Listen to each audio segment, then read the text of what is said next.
So in this lecture, we will learn about the applications of Bayesian and Markov model. So in medical diagnosis, a Bayesian network can be used to suggest possible disease based on the observed symptoms. So a Bayesian network can be used to suggest the possible disease. So whatever disease has been there, it can be used to suggest that based on the observed symptoms. So some kind of symptoms were observed in the past, and based on these symptoms, past symptoms, it will find the disease of the present and match it with that symptoms. That is, a doctor can enter the observed symptoms into the program, and the program then takes the inputs and computes the probability of a variety of disease given the symptoms. So what will a doctor do? The doctor will enter the observed symptoms that okay, these symptoms are observed, cough, cold, fever, etc. is observed. It will enter in the program, and the program will give a variety of disease. So it will give the examples of variety of diseases. So cough, cold, fever, these are very common symptoms. So therefore a list of diseases will appear. Doctors simulate approximate conditional probabilities mentally and follow this process in their day-to-day work. So here we can make this work automated through the use of Bayesian network. So they approximate the conditional probabilities. That means suppose you have fever, you have cough and cold, you will have a viral. So they will approximate these conditional probabilities mentally, and then they will follow a process in their day-to-day work. But this can be automated with the use of the Bayesian networks. Here we have an example of a system where the initial probability distributions from the nodes do not need any kind of learning. It can be done using a medical professional's quantitative estimates or using available statistics on the relationships among the symptoms and diseases. So here we have an example of a system where the initial probability distribution for the node do not need any kind of learning. It can be done using a medical professional's quantitative estimates or using available statistics on the relationships among the symptoms and the diseases. So whatever symptoms you have got, the disease will always be dependent on that symptoms. So accordingly you can find out which disease has been occurred to the patient. Next is junk email classification. So this is the next application about junk email classification. In the process of detecting spam versus not spam email, we want to look at certain properties of the individual emailer and also the person's interactions with the sender and with the similar emails. So in the process of detecting spam versus not spam emails, what do we look? We want to look at certain properties of an individual email. So we look at the properties of the individual email and also the person's interaction with the sender and with the similar emails. How is the person interacting with the sender and also with the similar emailer? Now for example, the presence of certain words can change the probability of an email being spam. The occurrence of certain words like free and money seem to indicate an email might be a spam emailer. So if there are words like free and money words, you're getting something free or something like this, then it will be a spam emailer. That means it is just attracting, these words are just attracting the user. So they are all spam emails. Phrases like click here would indicate a phishing scam, especially when the link is not verifiable to be safer. So there are many links which come which say click here, you will win so and so much money. All these are what? They are fishy scams.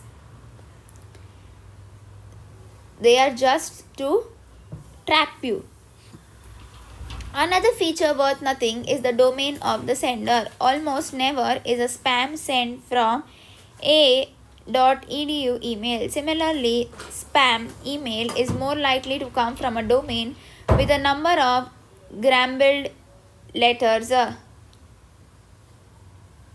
Spam is less likely to come from an email which is in the person's address book, and if the person has sent emails to it in the past. So spam will never come from a person's address book. If the email address is in the person's address book, then that will not ever be a spam emailer.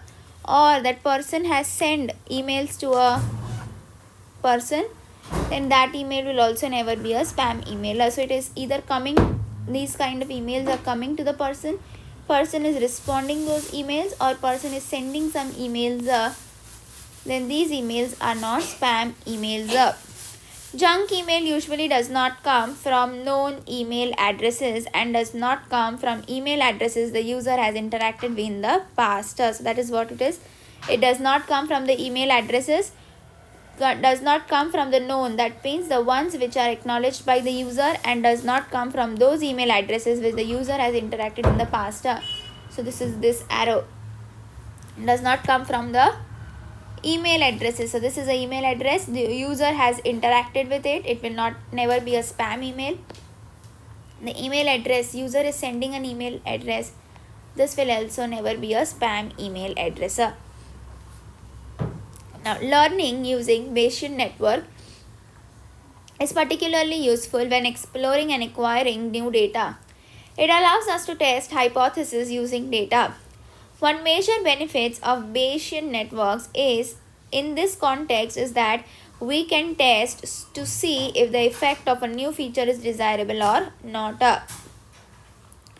So, one major benefit of Bayesian network is in the context that we can test to see if the effect of a new feature is desirable or not.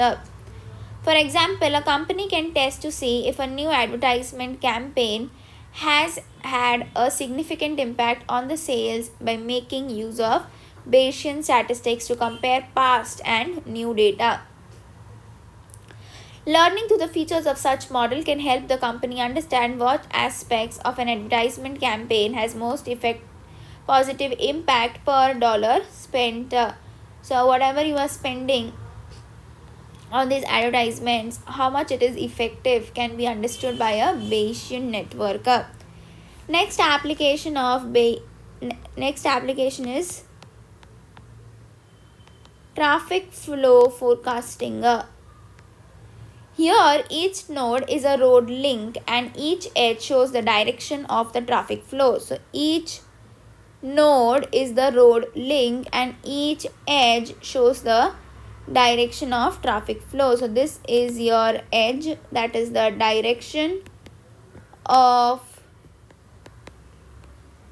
traffic flow, and this is the node, that is the road link. Thus we have a cause node and an effect node such that each road that leads to another is a cause to one it leads to. So, which means that suppose you have this road link, this is your edge, and this is another road link. Then it says that this is your cause node if this is leading to the other node. So another is the cause node to the one it leads. So each road that leads to another is the cause node to the one it leads to. Further, each node also takes other inputs like time of day, special events in area, etc. Markov network application. So we are finished with the Bayesian network applications. Now we'll learn about the Markov network applications. Natural language processing. Semantic role labeling SRL, find the most likely grammatical meaning of every word in the sentence. In this application, the variables of the network could be represented by the words in the sentences, and the values of the variables are given by all possible grammatical meaning of the word. Hence, all variables have the same value set. In medical literature, Markov models have explored very diverse problems such as timing of liver transplant, HIV therapy, breast cancer, hepatitis C, statin therapy, or hospital discharge management. Markov model can be used to describe various health states in a population of interest and to detect the effects of various policies or therapeutic choices. For example, Scott Itla has used a HMM, that is a hidden Markov model, to classify patients into 7 health states corresponding to the side effects of 2 psychotropic drugs. So it has divided the patients based on the HMM model into 7 health states corresponding to the effect of 2 psychotropic drugs. So what does it do? It helps to explore very diverse problems. So Markov model can be used to describe various health states in a population of interest. What are the health states? And to detect the effects of various policies or therapeutic choices. So to detect the effect of these 2 drugs, what was done? The patients were classified into 7 health states. A simple example with 3 categories: infinite article, noun and verb. The correct grammatical meaning of the words are in bold. So this is for this example. Next is object recognition in image. Highlight the pixels in an image which have highest probability of belonging to a certain object. Speech recognition. Given recordings of the same word by different people, link the correct person to the future recordings. Internet application. Markov models have also been used to analyze web navigation behavior of the users. A user's web link transition on a particular website can be modeled using first or second order. Markov model can be used to make predictions regarding future navigations and to personalize the web pages of an individual user.